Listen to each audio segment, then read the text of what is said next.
am so excited. I'm so excited to be joined by my friend, my sister, my colleague, my girl, Miss Renita D Davis, on this Art of Womanhood interview series. This series is a part of an anthology project that I'm putting together, and I'm so excited about it. It's my first project, and I want to highlight and just talk to women from all walks of life, right? We are multifaceted. We come in all shapes, sizes, colors. We have, oh my goodness, we just have so much to us. And I think that the world needs to know and hear these different stories, right? Right. Lately, womanhood has been under attack. You know what I mean? People are trying to decide what womanhood is, what it means, or what it's supposed to mean, and leaving the woman out of it. Right? Leaving women out of it. They right on past us. Exactly. So before we get into this conversation, I would love for you to introduce yourself and just tell the people who you are and how we came to be. Just a little bit. Oh my gosh, you're gonna make me have to go back in the files. All right, first of all, I want to say thank you. Thank you for just thinking of me to be a part of this wonderful adventure. And I have to do a correction, because this is not your first project. You have been doing projects after project after project, and each one just gets bigger and bigger, because project means something that's ever evolving. Yeah. And that's what I see you doing. You come up with these projects and you make them happen, and they just are spectacular. So that's my schmooze to you right now, because I think you truly deserve it. So where did we start off? Well, first of all, my name is Renita D Davis. The reason I put the D in there is because when I looked up my name, there were like 14 Renita Davis, and I never knew that. I always thought I was the only one in the world. So I had to distinguish myself. So I am Renita D Davis, even though the little name down there at the bottom says Renita Davis. I am Renita D Davis. So how did, excuse me, how did we get together? I met Angie when I decided to join Victorious U Press and a boot camp that was going on. And in this boot camp, if I remember right, Angie was our accountability partner. And yeah, Angie was. So we were the second group of this boot camp. And it was myself and about 5 other people. Yeah, about 5 other people. And we had to be accountable. And Angie, I mean, she was tough and hard, and she made sure that we were on point. Somewhere in there was this connection that we had. Yeah, I would say we had a connection because she could feel me. You could feel me, and I knew that. And I also recognized that our relationship, or that connection, was long term. Yeah. You know, because people come and people go. But for some reason, I just felt that connection was going to be longer than just the boot camp. And so, and here we are. And here we are, baby. And I call you from time to time. Yeah. I'm having problems, and you do your accountability. You tell me to get it together, right? And do what I need to do. And I appreciate that. We can talk, we share. So I think, yeah, we do. And I love it. I love the fact that I can get that extra perspective that I need when I need it. And I know whatever you tell me, you're going to be honest about it. Oh, yeah. That's what I love about it, because you know me. You know I'm not going to accept anything else but the truth. That's right. You know, I could easily find somebody to just go, oh, yeah, girl, you got this. And no, I don't, you know, but when there's only a select few that can say to me what they say to me, whether harsh or pleasant. Yes. And I receive it. because I know it's genuine. And that's what I can say we have is a genuine connection. So thank you for being my accountability partner on that December. Right? Yeah. And it's the journey just continues. Yes, ma'am. So, you know what? I think that speaks to female relationships and how important they are. You know, we need each other. We need to support each other, right? And so the female relationship is definitely important, whether it's your friend, your mother, your sister, you know, and outside of those other relationships, I think it is super important that we have another woman that we can connect with, that we can call on and say, girl, this is what's going on, you know what I mean? And get the truth, because I'm only going to give you the truth, right? So female relationships, though, how, you know, what do those mean to you? How important are those to you? You know, at one point in my life, I did not want any female relationships. It's too much drama. I was just like, you know what? I like to think like a dude. Dude is like, boom, boom, it's done. It's out of the way. No drama. That was it. And so that's how I navigated my life at one point. I just didn't want to have that. Right. And I realized that there was a piece of me that was missing, which is that sisterhood. Yes, ma'am. I do have my sister friends. You know, I have one of my closest friends. She's a psalmist and she's just amazing. But Tammy coined sister cousin friend. I love it.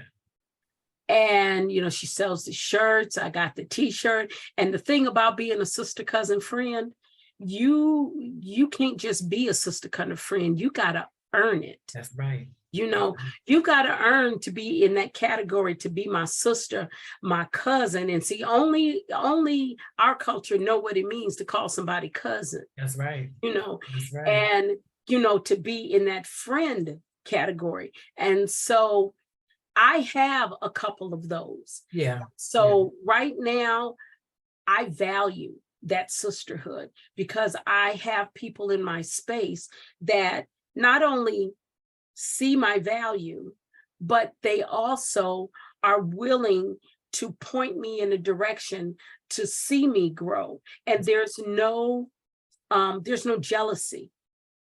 You know, the thing I ran away from before, I am now seeing it, and it's the opposite. And maybe it's because I'm getting older. You know, the older we get, the less, you know, I told my daughter, I am closer to leaving this place than I am staying. That's it, man. So, you know, there's not too much that I'm going to tolerate right now. So if you're not coming to me real, then it's like, bye. You don't get to play in my sandbox. You don't get to come to Wakanda with me. You don't get a ticket. You just stand and wave at me on the airport, you know, on the dock. But that's about as far as you go with me. So yeah, those sister relationships now mean a whole lot more, and I value them more. And it's interesting when another one cultivates. Absolutely. It's interesting. Because I don't look for them. Yeah. Oh, absolutely. Yeah. Especially at this, you know, at this late stage of the game. Like I said, it's more time behind, you know, than it is in front of us, man. And the other thing is we can't be living, you know, like we got time. Right. we don't have no time to be playing around. And with disingenuous relationships and people, and you know what I mean? And you know what you said. It's hard sometimes to connect with other women and to build that bond and that sisterhood. And I think it's a little unfortunate, but it definitely can be hard to do so. Yes. And I think a lot of times we are in like that fight or flight mode. You know what I mean? I know you know about that. How do you think we got here, and how do we get away from that? I think we've gotten into this space because of societal norms.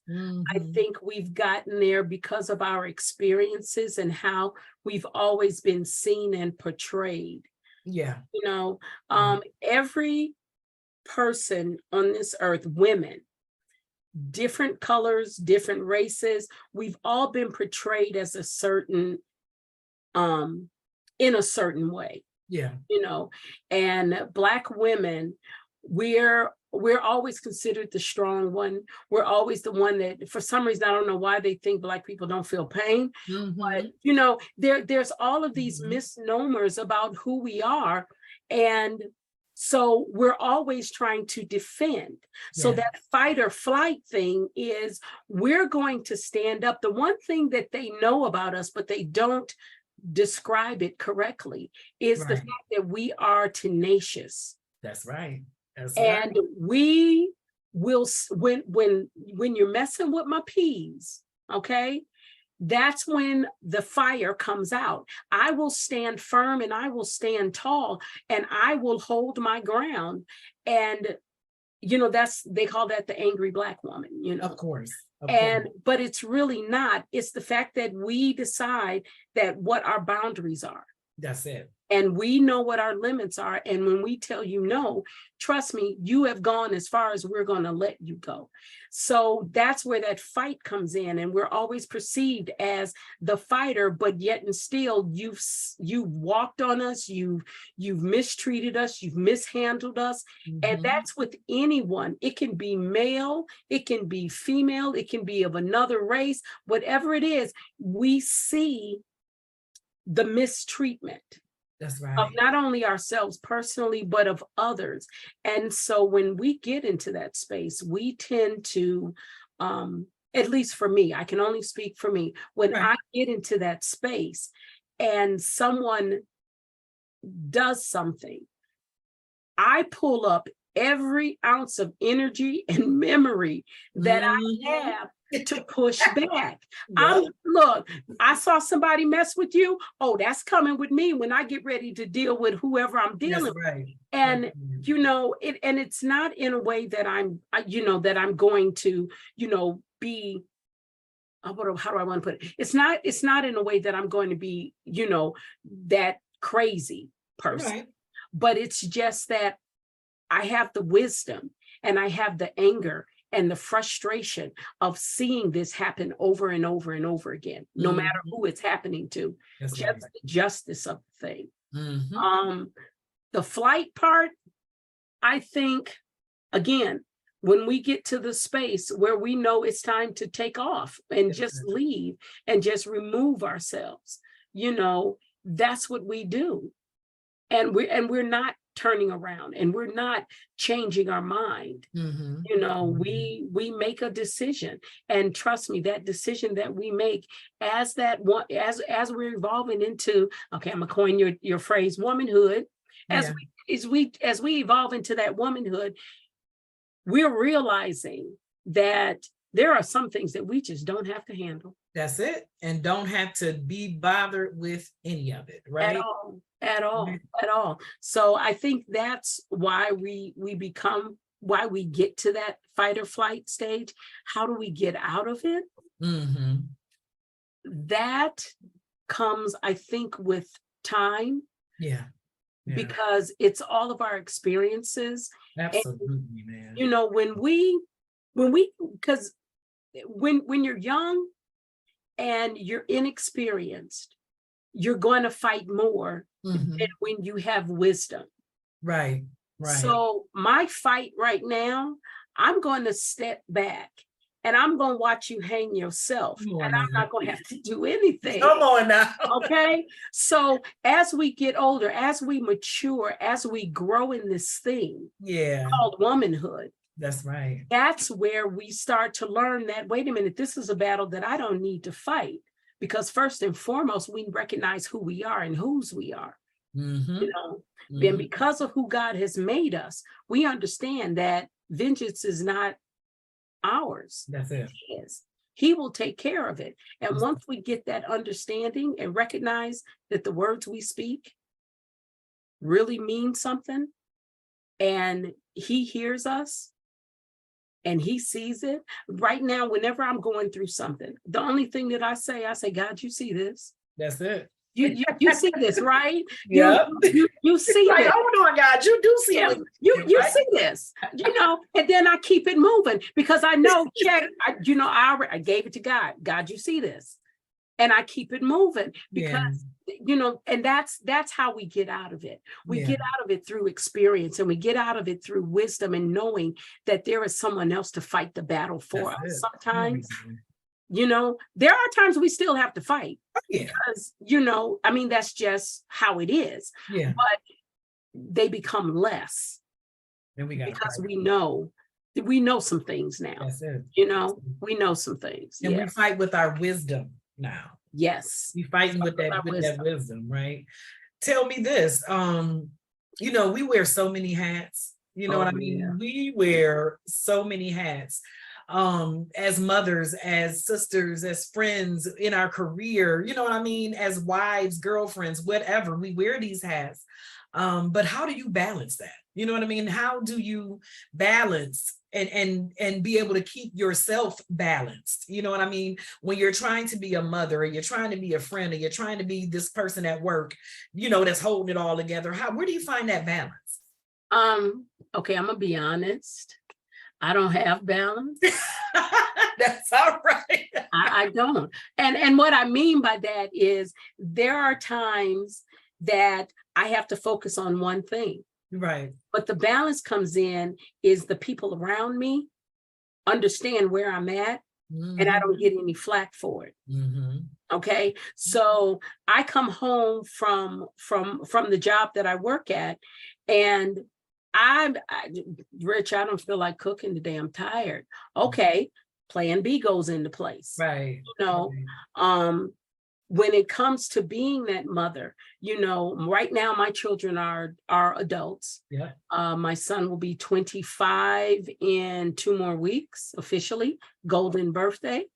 And I have learned through trial and error that, when they're grown, they're going to do their own thing, and I can step back and I just allow them to be themselves. So the role of mother, the role of sister, the role of friend, the role of coworker, the role of supervisor, boss, whatever it is, knowing what your role is, and I think being able to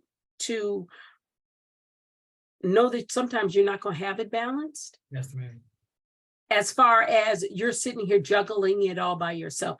I don't juggle by myself anymore. Yeah. I don't. I pull in my team. You know me long enough to know, I'm getting my doctorate right now. Yeah. So I tell, and we had our midterm. I was freaking out about it, but I still had to be the mom. I still had to work. I still had to do these things. So I pulled on the team that I knew I could pull on. So I told my husband, I said, okay, today's class, from there, I'm going to be upstairs. I'm writing my paper. We're not going to be able to do this, that, and the third. Yes. And he just easily jumps in and does whatever, Do we have leftovers in the house? Yep. Okay. Today's going to be leftover day. So there's a team that I rely on now, and everybody just kicks in. And I think that's what helps me with the balance of it all, is because I now have people to rely on, because that's where the balance comes in.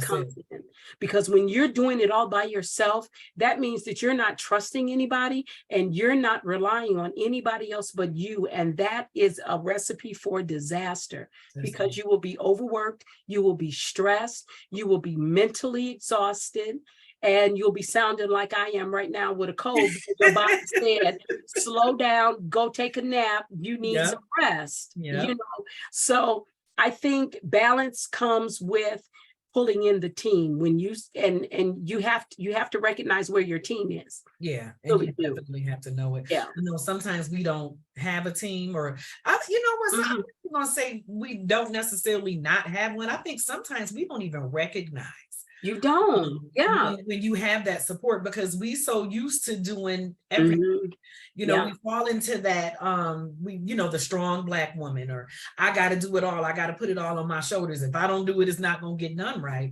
And I think we get sucked up in there, man. We get sucked up in it to our own detriment, right? Sometimes, because we wear ourselves out. Right. And here's my question that I would always ask, because I used to be in that space where if I don't get it done, ain't nobody else gonna do it.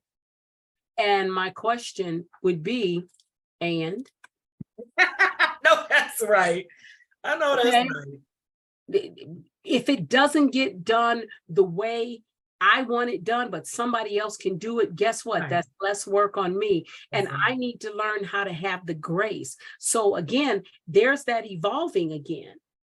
I have to evolve into a space where I can allow someone else to take the charge and make their own mistakes. That's and right. they can grow the way they want to grow. But if I'm sitting here doing it all, I'm not allowing my greatness to actually even come out because I'm too busy all over the place. So I need to hone it in. So yeah. I like that. And that concept, you got to reel it in. You got to reel it in sometimes. Yeah. You have to, because, you know, if you don't, the thing of it is you're the only one that's left with it and left in it. You know what I mean? So then you're the one that's going to be struggling with your mental health, or with your, you know what I mean, with being anxious, with being depressed, you know what I mean? Because you haven't learned, because there are tools, there have to be tools. You have to learn to kind of take a step back and understand that you can't do all this stuff yourself. You just can't do it. You know what I mean? You just can't do it, and be okay with that. Right. And be okay. Like you said, and right. Exactly. Exactly. You gotta learn to be okay. Like, you know what? This shit ain't gonna get done today. No, this shit's not gonna get done today. And you have to be okay with that. You know, my husband used to tell me, because I used to worry about stuff like that. Yeah. Says, if you don't do anything right now, is anything going to change? Yeah. Or if I'm worrying about something, you worrying about right now, is it going to change anything if you worry about? And I would have to stop and think, and I'm like, no. Right. Then leave it for tomorrow. That's right. I'm like, I'm good. I know that's right. I'm good. That's a kind of self-care. That's self-care. Yeah. Yeah. You know? And that's what I do now. It's I mean, even with work, I'm like, nope.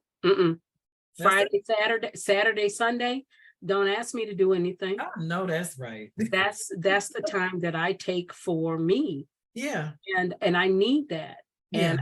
And I refuse to compromise on that right now. You know, I just do. I refuse to compromise. So some point on Saturday and Sunday, I'm going to do something for me. So yeah. That's it. And that's it. And so tell me this, what advice would you give maybe a younger woman who's coming up and trying to figure it out? You know what I mean? Because you've done this. You got the t-shirt, right? Yeah. You done it, you got the t-shirt. So what advice would you give a younger woman coming behind you that's struggling sometimes, or, you know, that's trying to figure it out? I think the one thing, as far as trying to find out how to navigate this space. How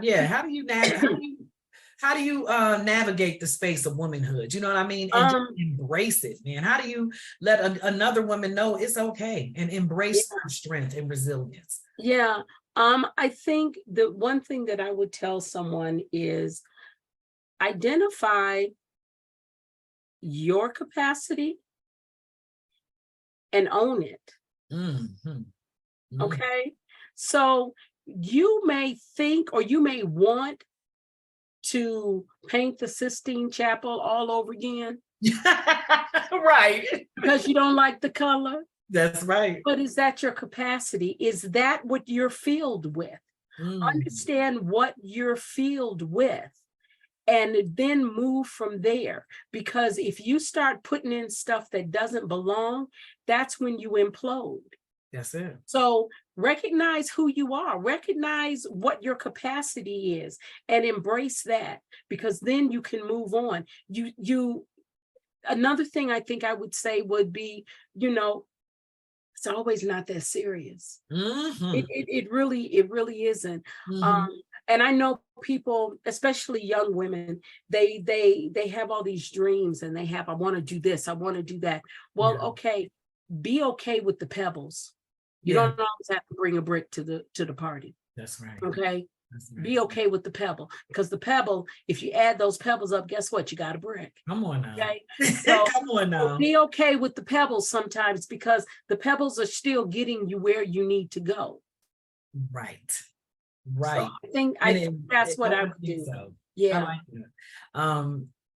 I mean, you hit the nail right on the head with that. Be okay with the pebbles, right? The pebbles, yeah. And take it and move on with it. It's like you said, it's gonna be okay, man. You can't be stuck and stay stuck in space. So yeah, you know, I think that sometimes we put a lot of pressure on ourselves because we think somebody else is going to put pressure on us. And if we're in a space where the other person is putting or we're perceiving an undue amount of pressure, we need to step back and reassess. Is this what we really want? And is this the best way to get what we want? Yeah. You know, because I see too many of us, the stress of it all, you know, is just, it's just overwhelming. The stress that we all are going through.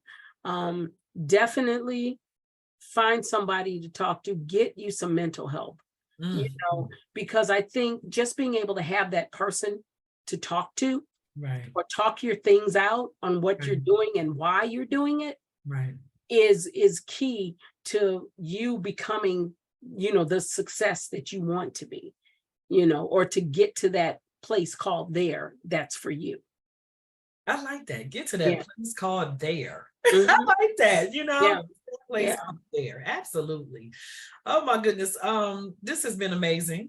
But before we wrap it up, I want you to, you know, just let people know, what do you got going on? What do you have coming down the pipeline? What do you do, and how can they get in touch with you? Okay, so what I do, I am a coach. I am an educational consultant.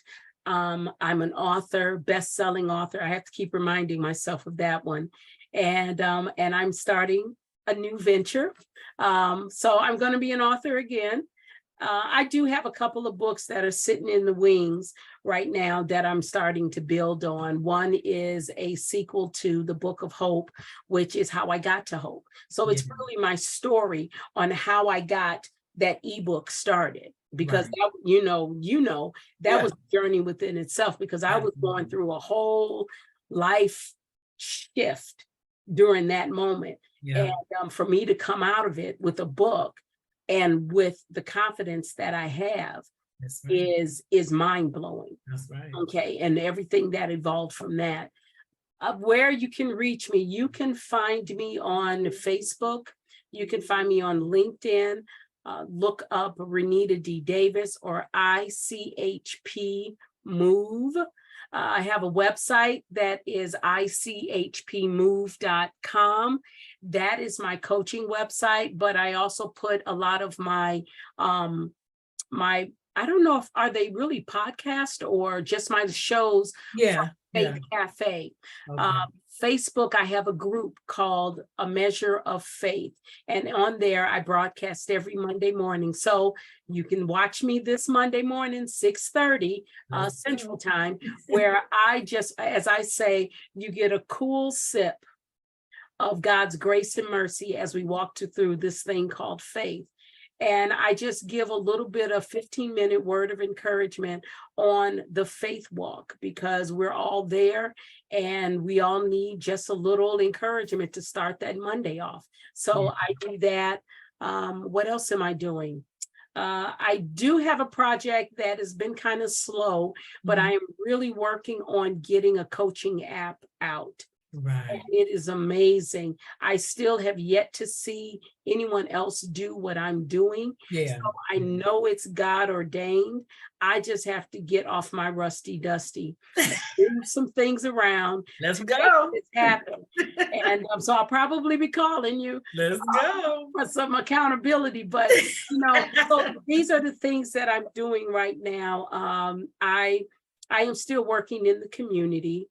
In my area, and you know, because I still love working for the community. Absolutely. And where I work is a it's a Christian school as an educational consultant. So I'm doing a couple of things there. So so I love it. Yeah. I love it. Yeah. So if you want to reach it. me, you can either catch me on my website, or you can send me an email through Renita Davis, that's RenitaDavis at ICHPmove.com. I know it's long. I tried to stay as small as possible, but Hey. yeah. So anything that you really want to find me, you can find me with ICHP Move, or you can find me with Renita D Davis on the social medias, and you will find me even on LinkedIn. I'm also on, what's that one? Instagram. Yeah. I'm also on Instagram as well. So yeah. Well, we're going to be looking for Renita D Davis. I know where to find her, y'all. Y'all got to go find her. Y'all got to go find her. Oh, my goodness. Again, I am so excited about this project, and I'm so excited that you have joined me, and I loved our conversation. We always have good talks, y'all. We always kick it and have good talks. Yeah. So this, be on the lookout, man. Be on the lookout. The Art of Womanhood interview series. We have more to come, and just stay tuned. Stay tuned. Yes. All right. Congratulations on this whole thing. I'm excited to be a part. Thank you. Bye now.